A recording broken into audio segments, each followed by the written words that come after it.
Sex, God, politics, a couple friends and I sat down to talk about all of it today. I'm your host, Damon Garcia, and you're listening to Everyone is Talking About God.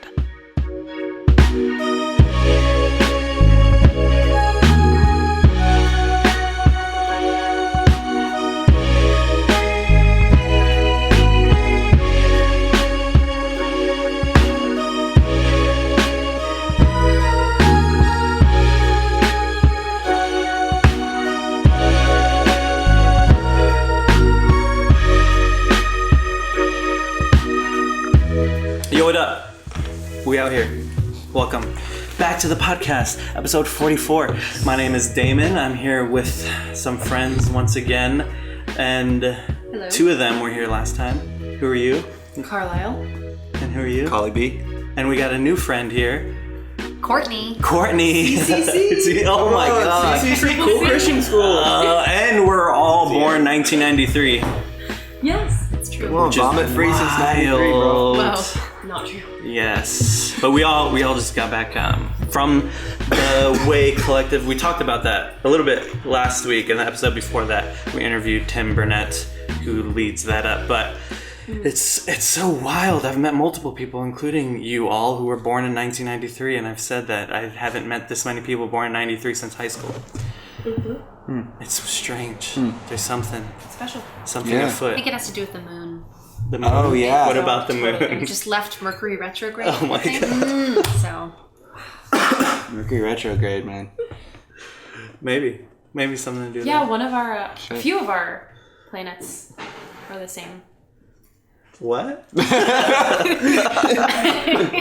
Yeah, go on. Like our Mercury or our Saturn, they're somewhere in the horoscope. Same. There's They like cycle through every 7 years or something. Oh. Someone was just You're like- explaining all of this to me, so I don't really believe it, but they are Someone planets. please They note there are planets. somewhere There are in the planets up solar there. system. Yeah. They're up there. Man. So yeah, I don't get that stuff. But Never mind, sorry. today, Retrograde. it could all mean something. We're figuring it out what it all means as time goes by. But today I want to talk about something that Collin has been wanting to talk about What? for a long time. No shame. What did you want to talk about, Collin? I want to talk about sex. Why sex? And why on a podcast called Everyone is Talking About God? Ooh. That's a good question. I've been wanting to talk about sex lately because it's been on my mind. I feel like over the past 2 years, as I've gone through different things, I've wondered how I think about that thing and kind of rethinking about God and Christianity in particular. Sex is the next one on the list, honestly. It's not a list I physically made, but it's been in my mind as I've rethought stuff, and now the thing that's up next is sex. What were some of the previous stuff on that list? I mean, there's been ministry. What do I think about ministry? What do I think about the Bible? What do I think about Jesus? What do I think about the word God? What do I think about spirit? I mean, it's lengthy. But yeah, sex has come up more, but it's definitely intensified. Sorry. It's intensified more lately. Springtime. Rebirth. All the bunnies are having Twitter babies. patient. Yeah, I think all four of us grew. I know 3 of us grew up in a very somewhat conservative household. Did you too, Courtney? Yeah, 4 of us. I just met Courtney tonight, by the way. Hey. and then we all went through a lot of deconstructing. So, and now reconstructing is extremely important because we can't just go around living a life of it's not true, you've all been lied to, I've all been lied to, and then wake up and go to sleep and that's all you do. There has to be a reconstruction of ethics, of theology, of philosophy, of morals, of culture and the way you view the world and people in it. And so yeah, sex is a weird one because first off, let's talk about what kind of culture we grew up in. The evangelical culture of purity culture, and some people, it's interesting of people I've talked to, and I'm sure you have too, where if you grow up in this, it's you are aware of all these weird stories and terms and metaphors, but someone who did not, it seems like cultish and weird and scary. Yeah, Bizarre. totally. Yeah. Like, for example, I grew up going to this thing called the Silver Ring thing, and part of youth group, where we would go and get, they would give this whole presentation. It would be very entertaining, lights, music, skits, all some talks, and all based around this idea that you should wait until marriage. God wants you to stay sexually pure and not have any sort of sex, and we're gonna get this ring that you put on your finger as a commitment to God that you will stay sexually pure, and then on your wedding day you're gonna give this to your spouse. And they would have someone come up, they would be like, yes, I waited and I lived a good life and it's good that I waited. Someone else would come up and be like, yeah, I used to have a lot of sex, but then I realized that wasn't right and God redeemed me, so now I'm gonna wait. And also, the metaphors was crazy. Like, a metaphor I'd seen was passing around a piece of gum to people and saying, see, the more people that touch it, the less you want it. And that's how it is. What are some other metaphors you heard? What about you, Courtney? You were talking about that. Carlyle and I were talking how we both went through this like workbook, and the one that I did was Secret Keeper Girl. And at the end of it, there was a tea that I had with my mom where, she talked about how special I am. And at the end of the tea, she gave me this beautiful white china plate. And there was some metaphor in the workbook about either like, you don't want that plate to shatter because you can never put the pieces back together. And in this case, that was like some very violent sex, I guess. And so there's the idea of like, oh wow, my virginity is this like beautiful plate, and I need to just like put it away so it can't get hurt and like protect it at all costs. And it was this thing to be like feared. Mm-hmm. Mine was a cake. So like this piece is, if you give slices away, you're not going to have anything left at the end to give your husband. Can't have your cake and eat it too. Yeah, I guess not. Oh my gosh. Did you ever hear metaphors like that? I did not. No, the way that mine was very simple. I wasn't like in a super evangelical environment. My mom was like a new Christian when I was like 10 years old. So I don't know. I don't think she had these thoughts previously to being a Christian. I think her new community of Christian friends influenced her. But actually I know they did, because the pastor's wife said to my mom that me and my brother shouldn't be allowed to date till we're 16 and no sex before marriage. That was like two things that were like very clear. And honestly, I didn't really question them. I listened to her, my mom. I don't know if I was scared as shit or what, but I listened to her. Like, when she said that, I was down with that. And being down with that, I was not down to engage in any, getting down. There was zero getting down. So, yeah. I mean, I think it's such a system that makes it so easy to follow the rules in theory. Like, it's really clear what the expectations are. You don't have sex, and you can add more rules to it. Like, okay, you can't even hold hands. Okay, well, you can kiss, but no tongue. And, like, you can put a lot of rules in it that make it easy to follow that. But I think it's just, like, it's not set up for how humans work, Yeah. There are extreme versions that say don't even kiss until marriage. Let your very first kiss be the one on your wedding day, or don't even hold hands. Like a bunch of weird lines and boundaries. I will share this. I had my first kiss this year. Okay. Because of pretty much purity culture, and because I took it super far and took things really seriously as a kid. So like, it was just, I was on like another level of like cray cray. And the boyfriend that I did have was also like, we shouldn't kiss, and then we broke up, and then I was in my 20s, and then it just never happened. You had boyfriends before, so the entire relationship was no kissing? Yeah. Wow. It's possible. I did that with someone for a year, and then it was pretty much arbitrary. It was New Year's Eve, and they were like, well, this sucks, so let's just cut this rule. Yeah. So, okay, Carlyle, was it like really hard to not kiss for so long? Was it like this constant deny? Like, no, did you feel? I think that's how repressed I was. I wouldn't even let myself think about sex. That's how like intensely like kind of compulsive, like religiously I was when I was like younger. And then it was just like hammered in my brain. Like I went to Bible college and, you know, it's like the guys couldn't come over to the girls' rooms ever. They weren't allowed in there. Like, you know, it's just like so much shame. Well, and it's so separated too. Like I know I went to Christian high school and then Christian college, and whenever we had like sex talks or purity talks, they would always separate the boys and the girls. Yeah. And so I have no idea what the guys talked about, but a lot of what we talked about in the rooms that I was in was basically what you should wear, what you should not wear. Yeah.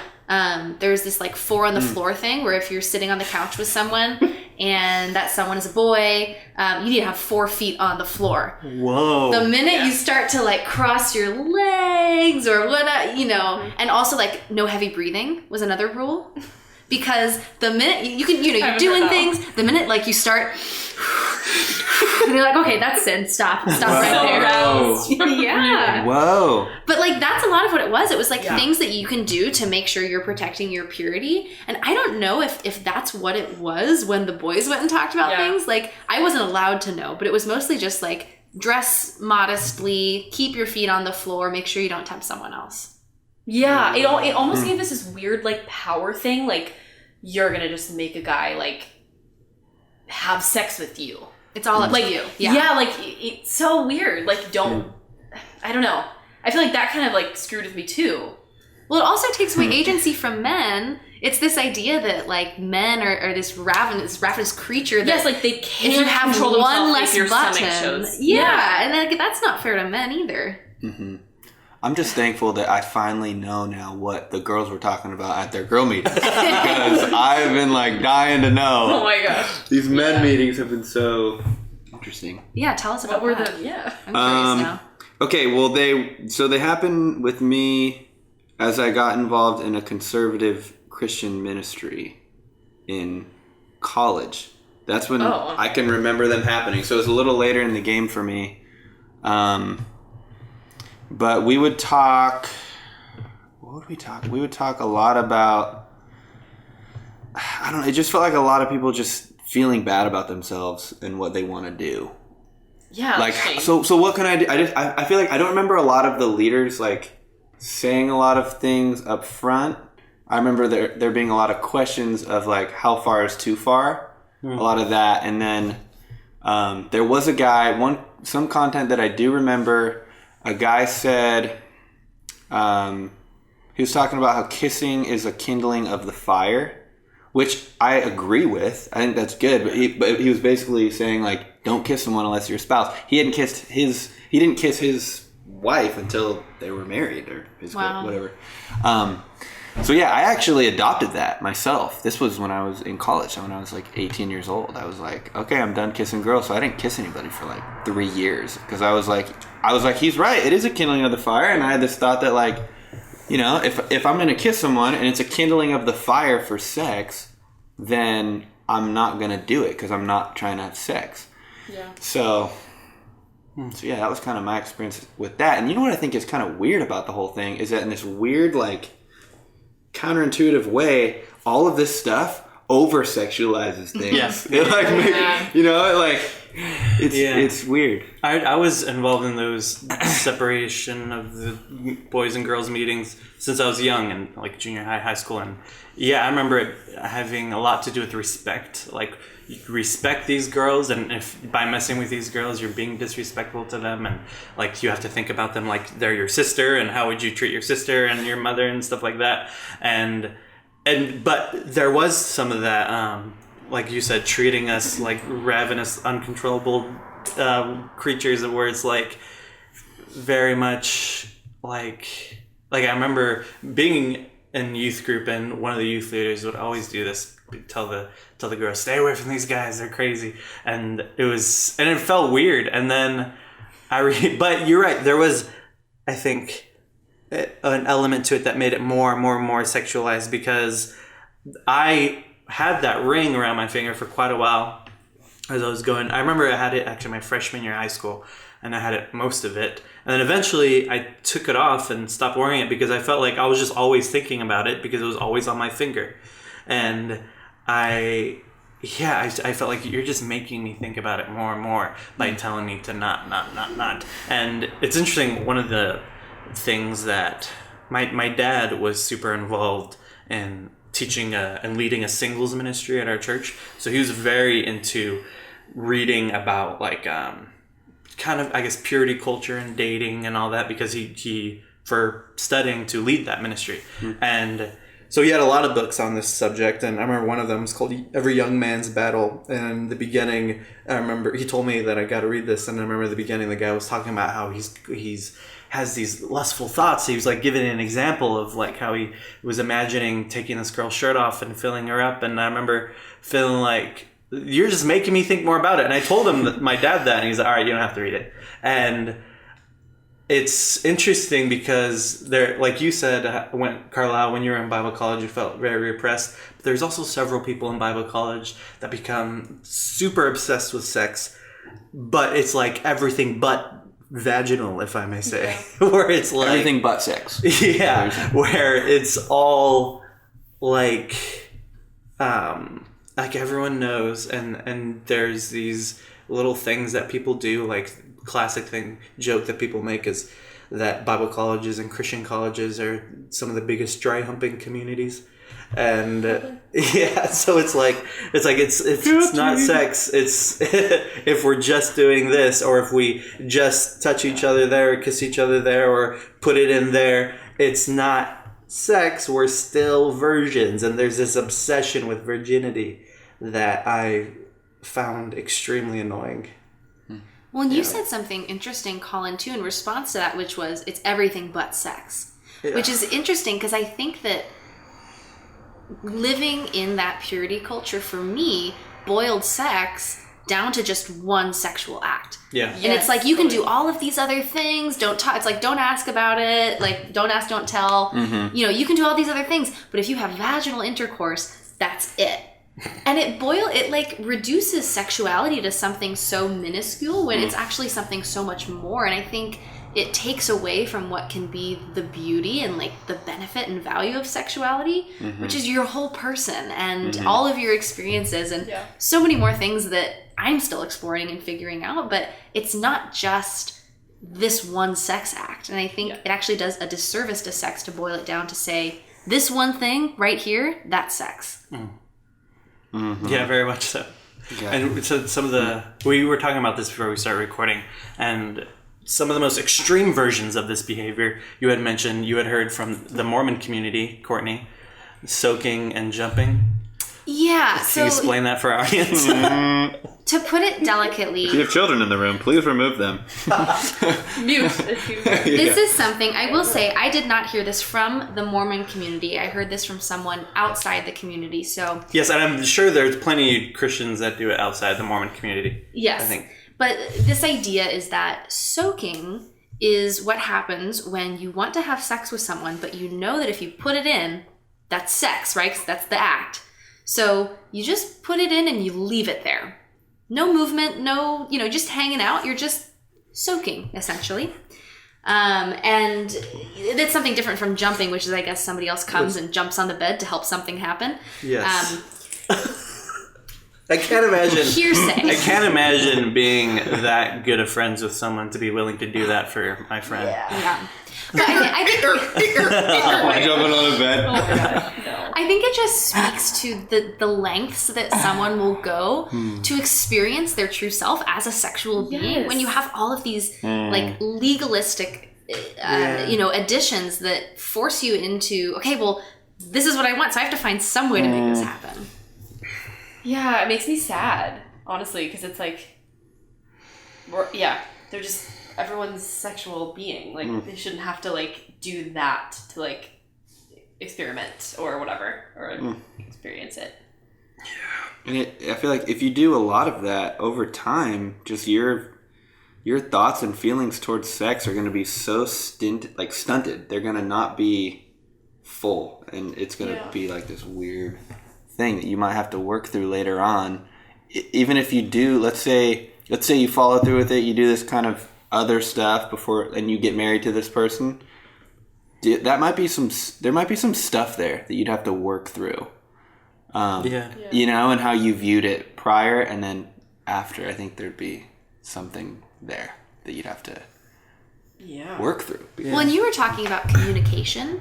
Like, tell me what you were saying about kind of a lack of communication around sex in the church. Yeah, so, I'll just speak of my experience with the dry humping stuff. And experiencing that is kind of the thing to do where you're not having sex. First off, it wasn't something that me and my partner consciously chose. Okay, so we can't do this, so now we're going to do this. It was this unspoken thing that clearly we had this desire, and then it would just happen, but it was not talked about. And our sexual selves were not discussed in what we liked from each other, or any of that. None of it was talked about because I think probably because our community didn't really model that. And the only thing we would hear, or at least that I would hear, was like, just no sex before marriage. So, and there's also, I think, a level of, I think people don't want to, like, at least spiritual leaders, a lot of times in my experience, don't even want to ask about that. I haven't had a lot of intentional, I've heard people doing it, but that wasn't really my experience. So yeah, I think there's a lack of just communication that it just doesn't happen. That's a huge bummer because you don't get to know each other's sexual self, and it's kind of this quiet place, and you miss out on really getting to know that other person in a different way. And anything that's done in silence like that that's just not good. I feel like it's going to cause a rift. You know? And there's all this shame tied up with it too. Yeah.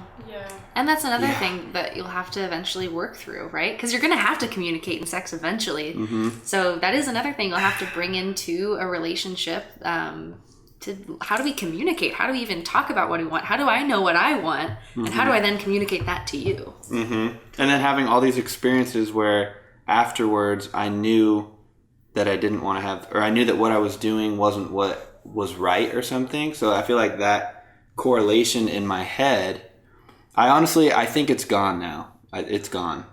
Thank God. Congratulations. Thank you. So that wasn't sarcastic. No, that was serious. I'm pretty sure it's gone. Like, but it was definitely something where, like, okay, if I did something sexual with someone, immediately it'd be this feeling of badness or like shame and what am I doing? That whole thing.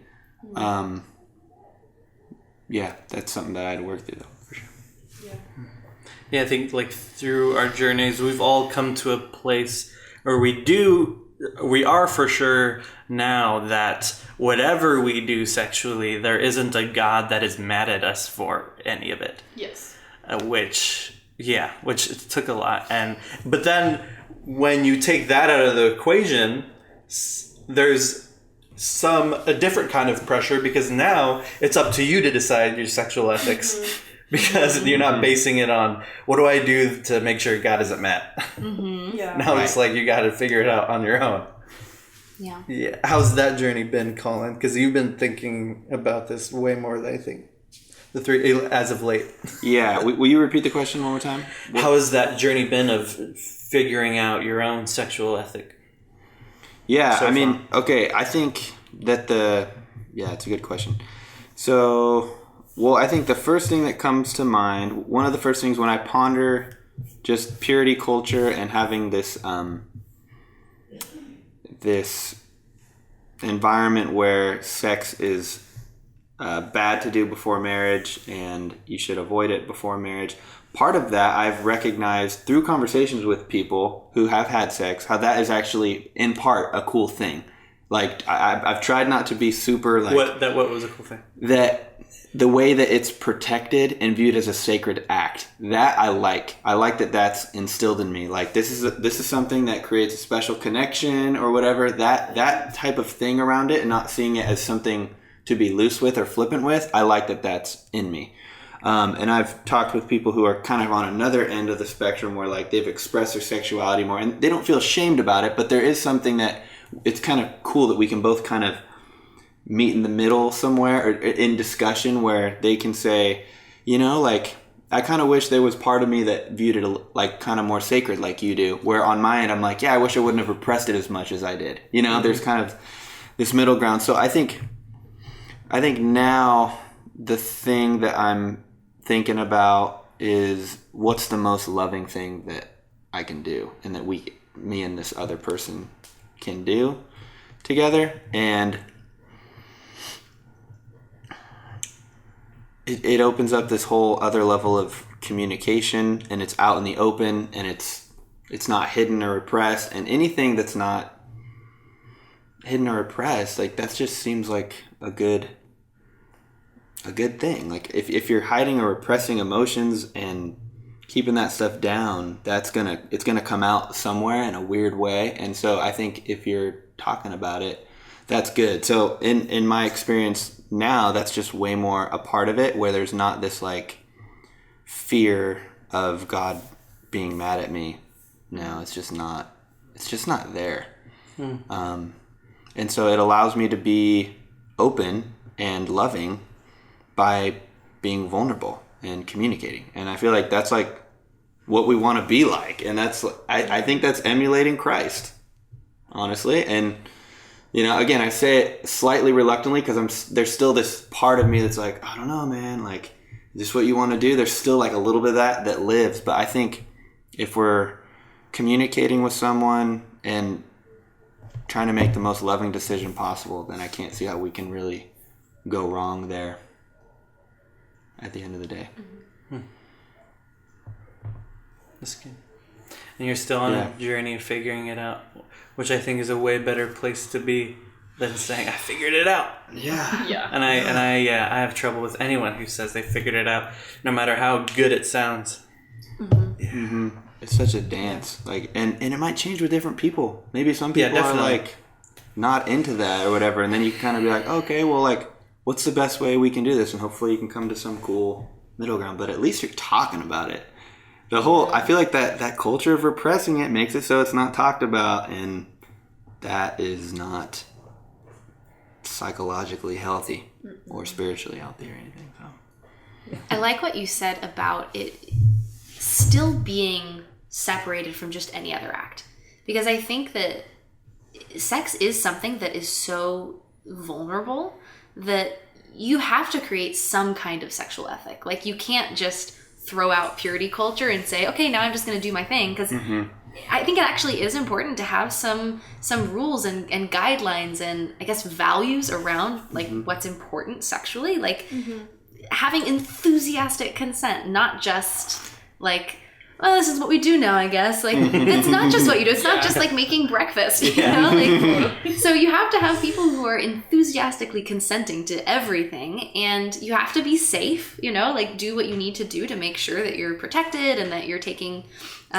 you know, all necessary precautions. But you have to think through it, right? You can't just flippantly go out and say, well, I'm just going to try it. I'm just going to, you know, do whatever now that I'm, you know, throwing out purity culture. Like, I do think there is something to really thinking through that sexual ethics. So I love that you said that. And another reason I feel even more like it's really up to us to figure it out is because we can't necessarily rely on traditional understandings of sex and marriage, because things are so much different now. Like marriage, the understanding of the purpose of marriage is different now. We're all living way longer, so it's not about like hurry up and get married and have sex and have children and then you die. It's we're here for a while longer now. And so like that's what was so frustrating to hear people talk about, well, look back at the Bible and let that decide your ethics. Things are too different. Like there's some things where you could find patterns within the Bible that could lead to good ethics, but not literal, they said this is the ethic and now you take it too. It's it's so frustrating. I think of even Paul and how he was like when in the New Testament he felt like Jesus was gonna come back any minute. Like right in the beginning of Christianity, they literally thought Jesus was going to come back next week. And he wrote in 1 Corinthians, hey, Jesus is coming back. Get married if you need to get married. If you want to have sex, then hurry up and get married and blah, blah, blah. And then like a couple decades later, he writes 1 Timothy and he's like, all right, so you need to set up some pastors and some deacons because we're going to be here for a while. And it's like, it's even the Bible itself is all over the place. And it's and a lot of messed up sexual relationships in the Bible. And yeah, like I said, things are so different now, and therefore we have a duty to come up with new ideas. Well, and there's a theme in the Bible too throughout many different parts where it's, okay, not this, but this. And that's a lot of what Jesus did too, is saying, okay, this was the old way. I know you've heard it said this, but I'm telling you this. And so I think there is this movement of, sure, this worked for you for a specific time and in a specific place, and there's reasons why we did things this way. Right. But things are different.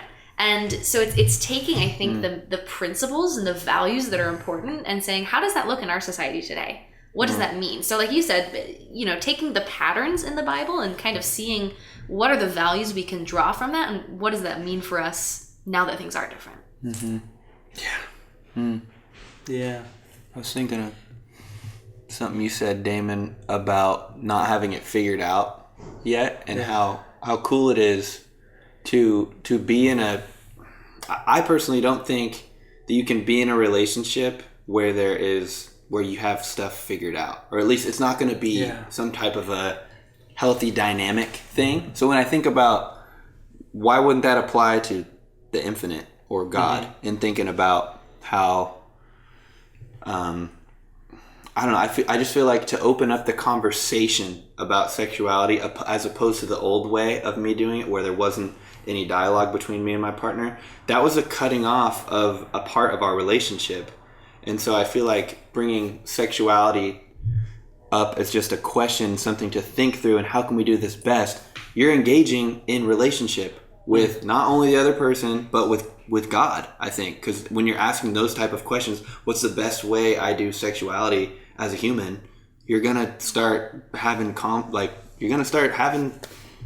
encounters with the infinite, I think. That's just going to come up. You're going to start reading stuff. You're going to start thinking. You're going to start asking these questions. And that's when you're doing the thing, I feel like. The thing that we all want to be in is having some type of, some type of higher source of connection or something. That it just seems like, I don't know, to cut ourselves off from that is to cut ourselves off from God, essentially. If we already have it figured out, we already know this how it is. It's like a huge miss out of a potential sweet relationship with God. And something I keep thinking more and more and more is that life isn't about finding out all the answers and then after you do, sharing them with everyone else. Because It's not? Because I gotta change my strategy. Yeah, I felt like that was taught. That was taught in church. Yeah. You find the answers, then you evangelize it, and that's quite a bit with neoliberalism, which is figure out all the right social stances and then hold everyone else to them.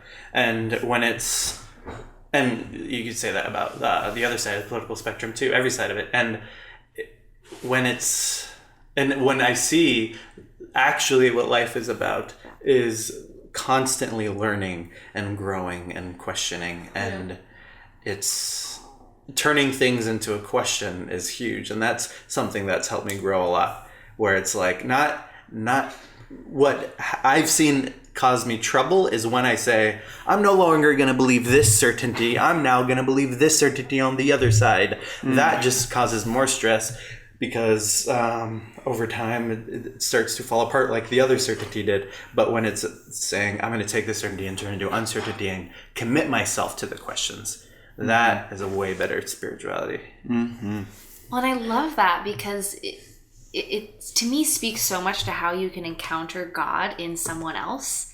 Because you can't do that thing with God. You can't say, God is this exact thing. God is this exact thing over here. Nope. Okay, we know this for certain about God. Because you can't say that. And I think that sex is such a beautiful exploration of that, in that what your partner likes one day is not going to... You can't just keep doing the same thing. Great, we found the pattern, we found the method. We're just going to do this formula, and that's it. You have to be open to the other person. You have to be open to things changing in the moment. You have to be open to vulnerability, to say, hey, this is actually what I like. And also to be vulnerable and humble enough to say, what do you want? And I think that truly does open someone up so much more to encountering God and to being open. I think more openness to another person leads to more openness to encountering God. Yeah. Yeah. There's a constant need for opening things up.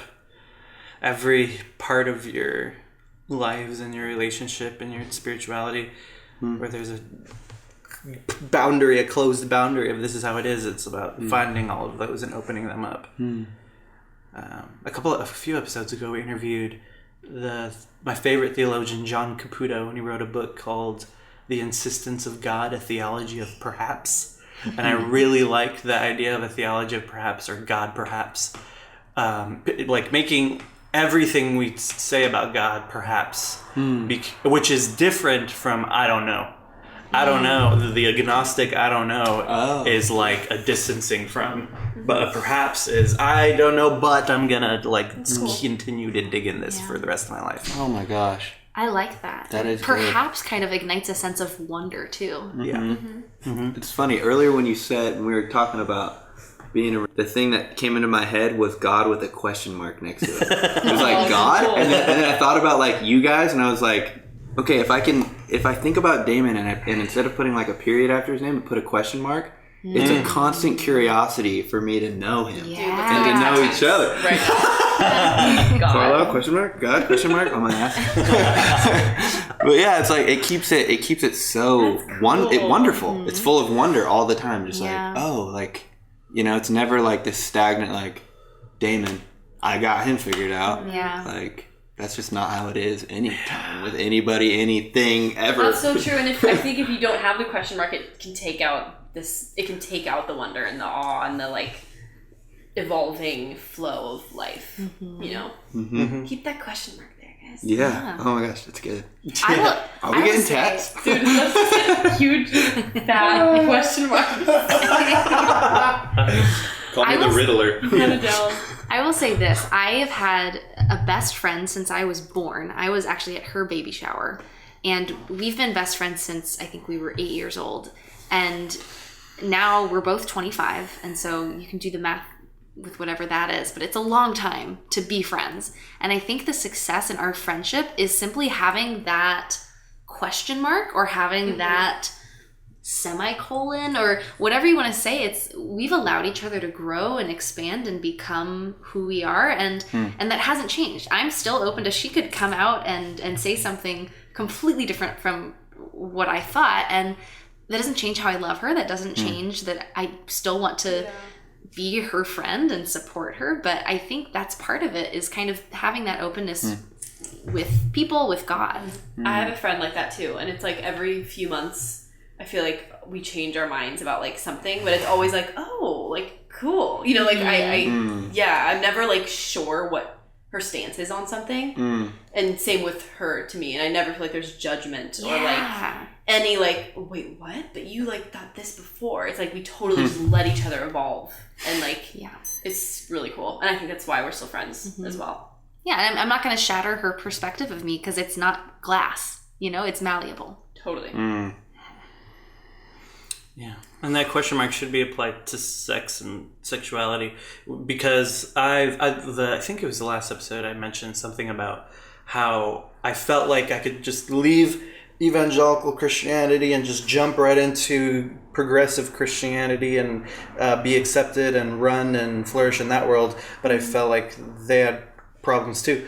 And one of the ways is because it seems like a lot of them jump from one sexual certainty to another, where go from purity culture and a fundamental understanding of that to polyamory and hookup culture, and saying and talking about that in a way that everyone needs to think like this and live like this and have this understanding that I now have, which largely is simply just the exact opposite of what I used to believe. And it like I get annoyed when I see people talk about their ideology as if they just wrote a list of their old beliefs and then wrote next to it the opposite and said, "This is my list now." It could be the pendulum swinging, though. You know what I mean? Like they might just go all the way there right after, and then eventually balance out a little bit. Because I felt myself doing that with certain things, but now it's been a while. I'm like, I don't know, like backtrack a little. Yeah.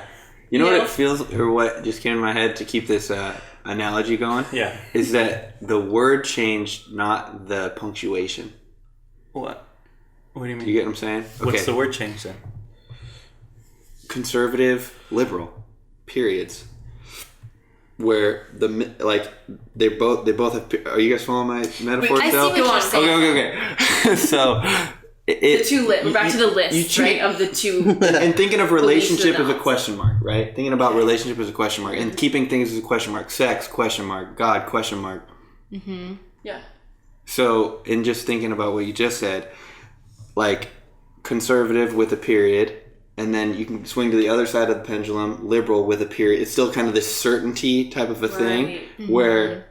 But make it a question mark. Yeah, to make it a question mark makes it like a little like, ooh, yeah. You know, you can swing back and forth. Right. It's a little more contemplative in nature, I guess. That makes me want to make clear, I'm fine with people and Christians affirming polyamory and hookup culture, but if their reasoning is because I don't like blah blah blah blah blah, that's when I don't like it. Sure. They have to have affirmative reasons for for affirming things, and the same goes for like conservative or liberal. There's a popular thing going down on YouTube right now. There are a lot of right-wing alt-right creators who are taking a lot of young men through a pipeline of, you start just making fun of feminists, and then eventually you're watching people making fun of liberals, and then eventually you're watching people saying, warning the world about white genocide, and then there's a pipeline that gets worse and worse and worse. Mm-hmm. But what I see a lot among those young men is, this is one of the stupidest statements I've ever heard, and I see it all the time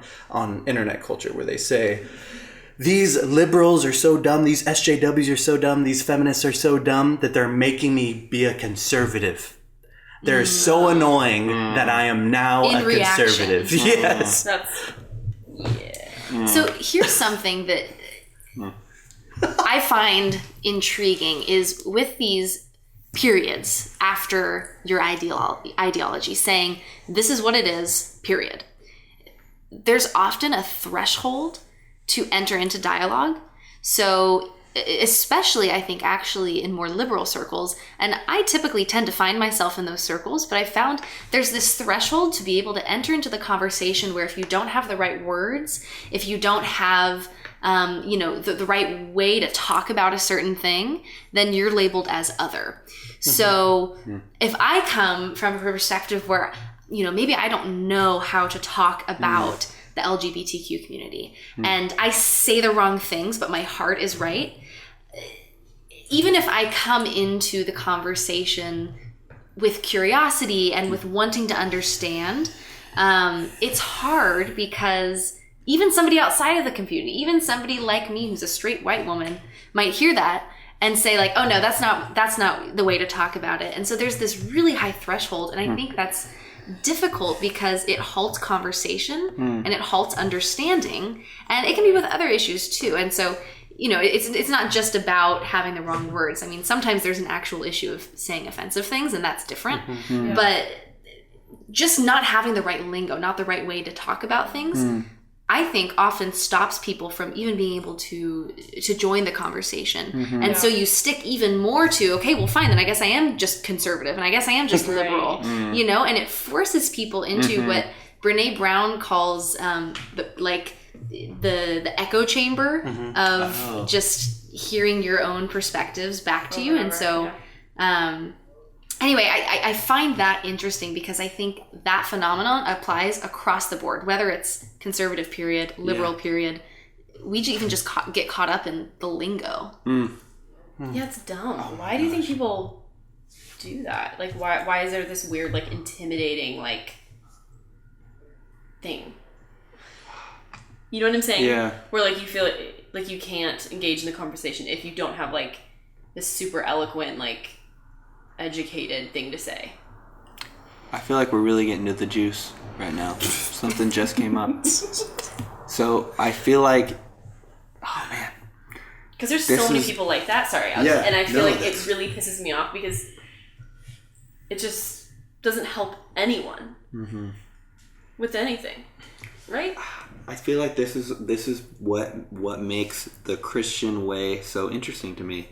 And hopeful, and why I like it, and why I come back to it a lot of times when I think I'm going to be done with it, is because hopefully it's leading us to a place where we can hold the tension of the opposites. Yeah. You know, and hope, because like when I think about those spaces, I freaking know those spaces and I don't like them. Yeah. And because it's so, and hopefully we would be fostering some type of energy and like person that is able to like, to, you know, have the person who's thinking like this, have the person that's thinking like this, and just be able to like hold them in some type of space, you know, that's like, just like relax. Yeah, just like, yeah, right. And hold the paradoxes, because like they are differing ideologies, but then like somehow be able to offer kind of a third way to be. I feel like Christianity is kind of like the, okay, bang bang, oh, and then it's like kind of like, oh, but check this out, like we're all a part of the you know, it's, I don't know, that idea makes me really dig Christianity. But I think a proper way to do that is to encourage everyone to be curious and to approach things as a question, as opposed to, because what I think we do need to be careful of is to not become like the meme of the enlightened centrist who says, I see these Nazis over here and these Black Lives Matter protests over here as one and the same, and we can all just chill and talk. But that's but what? Peace and love. But it's like if people who are bigoted actually do question things, I find it hard to believe that they would stay bigoted for long. And I think that's one of the ways people become bigoted. And it's not just can't we all just get along, but being able to say, let's all question. I'll question too, but you question as well. It's like because, and I think we talked about what I'm about to say in the very, very first episode of this whole thing as an example from Peter Rollins, where he said that usually when we encounter someone we disagree with, there's like 3 or 4 ways that we approach it. Either I'm right and you're wrong and I need to expel you, you're monstrous and strange and I need to just get rid of you. Or I'm right and you're wrong and I need to change you. Or I'm right and you're wrong and let's just see where our certain opinions agree. Let's try to find a common ground. Or and that's usually it. But the problem with and that one is like we're both right in a way. And the problem with all of those though is that I'm always right. And he talks about another option which says we both are wrong. We both are monstrous and strange and just trying our best to figure this out. And we both have work to do and need to So I would I think that kind of starting point would help a lot of political dialogue. Yeah. Or even at the Way Collective, one of the like rules, quote unquote, for the discussion time is like turn to wonder instead of judgment about the person. Or if you disagree with someone, ask yourself, I wonder why they think that instead of like, you suck. Right. Well, they're an idiot. Yeah. So that's cool, I guess. Yeah. And back to what you said about going to communities where you feel like you don't know all the lingo and feeling intimidated by that. I think no matter what, your heart is in the right place by coming to those with curiosity. And that, like, if you're coming, I think it is only bad if you, like, for example, use a word that isn't appropriate in that conversation and they say you can't use that word. It is only bad if you respond by saying, well, so what? I'm going to use the word anyway. Or don't you know, blah, blah, blah. When it's like, that's not your place to correct them. Yeah. And so, but I think it's okay if you use the wrong words if your response to the correction is, oh, I didn't know. Or like, you're just curious, help me out. You're willing to learn and grow. I remember last week too, you had said, you two were saying, Collin and Carlyle, about how there's some ways where you feel like I'm no longer Christian and other ways you feel more Christian than ever. And I feel like part of that is because living this life of God, perhaps, God, question mark. This whole thing is a journey where we're constantly questioning and learning and reconstructing, deconstructing, feels way closer to what faith should be. So it's like simultaneously holding these feelings of there's people that think I'm definitely backslidden, as they say, or way off down the slippery slope. But at the same time, I feel more faithful than ever.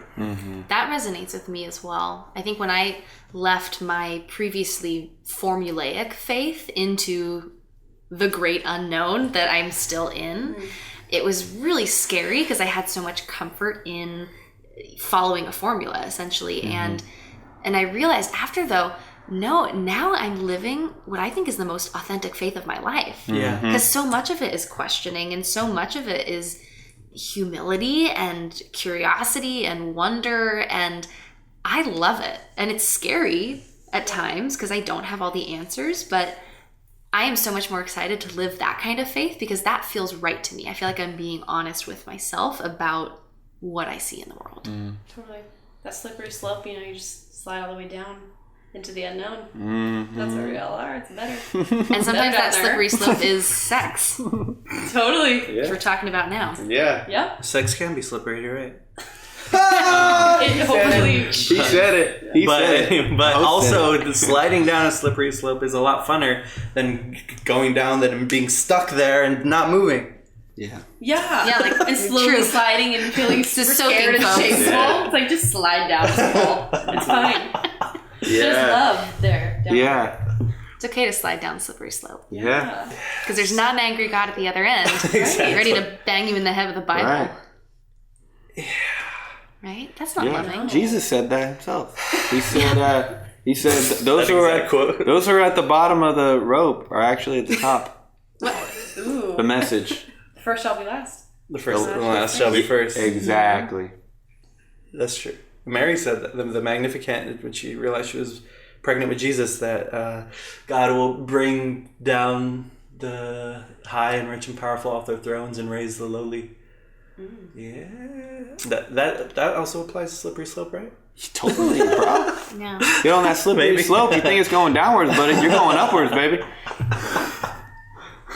That's exactly it. Yeah, it very much. Yeah, I feel like I've constantly had the thought that, like, when I look at Jesus' life, he wasn't scared of taking risks. He wasn't hesitant. He was willing to go all the way deep down into this thing, and that goes down socially and economically and politically, go deep into the recesses of society and involve himself in that with everyone thinking he's crazy for doing so, and then being all the way up to death, all the way up to being executed on a cross. And if this Jesus was resurrected, God did that for Jesus. And I feel like so many people feel like are so afraid, and they like as if it's their job to do the resurrection. It's like I'm gonna just go sacrifice, love, deep into society. And if I get raised, I get raised, but that's not up to me. Like, it's not about being good enough, but it's Yes. also about being good enough. Yeah, well, it's about. I guess that isn't even. It's not even up to you anyway. Yeah. I think is what I'm saying. Well, I think I always heard growing up, it's not about being good enough. That's what distinguishes Christianity from all other religions, is it's not about what you do. But then I think I still imbibed a lot of messages that, okay, but you still have to try really hard, and it's about you trying really hard and matching all of these boxes. And then in the end, what ended up being the fruit of my labor was nothing different. Yeah. It was eventually still, for me, about the work that I do and making sure I get everything right, and not having sex till marriage, not going too far, not getting to the panting breath stage. Yep. Four on the floor. Well, and it's like the beliefs were work. Like, if that makes sense. It's a heavy You are weight making to keep all the beliefs. Is that kind of Yes. what it is? Yeah. Like, we didn't have to do anything to get there, but you had to believe certain things to get there, and that was actually a lot of work because some of it was weird, Yeah. Yeah. or didn't make sense, and so we're constantly fighting, like, to keep your beliefs a certain way. Yeah, beliefs are so fickle. Well, that's why I think it's so much more important to focus on your values. Yeah. Because even if you are separated, as we were talking, by the lingo in one place or the other, if you focus on, okay, well, what's the actual value here? What is the point of all this? The deeper what's the point principle. of valuing sex in this way? Like, talk about what the value is, and you'll probably find a lot more commonality. Or you'll find, wow, our values are diametrically opposed, and there's no way we're going to come together because we have different values. Yeah. Yeah, values last way longer than labels too. Like being committed to that is way more important than figuring out the right label and assigning it to yourself. Yeah. Let's go get tattoos. Let's go get tattoos of what? Question marks Question on our marks. butt. On our butt? And then a mathematical equation, values over beliefs. Boom. Or like a slope, and then like a falling person, like down. Welcome to the Get Tatted podcast. Or like a question mark is the slope, and the person's sliding down, and then you come back up. But if it's a slope, then you can still have one over the other. Values over beliefs, leading to a question mark that goes back up into a vagina. Yeah. Oh, bring in the vagina. Amen. Was waiting for it. Was waiting for it. You have a This is gift, great. Courtney, for combining That's several why ideas you invited into one. me here. That was good. We needed that. Yes. We needed that. Yeah, I think this is a good one. It's a good place to end. Well, we're ending on that. I think we definitely should. Vagina. That was good. That's all. All right, well, thank you for listening, everybody. This has been great. We're going to keep doing more podcasts with more conversations. We'll still probably bring on more interviews if you miss those. But right now, like I said in the last one, I'm just like, I feel so much more chill about this thing. I feel more confident, more comfortable in it, and more confident and comfortable to just put out stuff that I'm interested in. And right now I'm interested in having some conversations with friends as well as cool authors that I don't know personally. So it's we're going to keep doing that stuff. And follow us on God Talk Pod at Instagram and Twitter. And yeah, you guys want to plug anything? Just that we missed so many opportunities for sex jokes, and I'm disappointed in all of us. Okay, I gotta be 100% honest with you guys. There was like 2 or 3 times where I said something that was a sex joke, and you guys like didn't hear it, and then took it. When I said everything but sex. Oh. That's how I said it, and it was like you were like yeah, totally, and I was like, damn it. But I said something, when you were going on some metaphor about something about God, I was like, the whole time I was like just about to pounce on the fact that I was like, that could be a metaphor for sex you just used. Oh my god. But I refrained myself. All right, next time. All right, see you guys. Thank you for listening. Peace.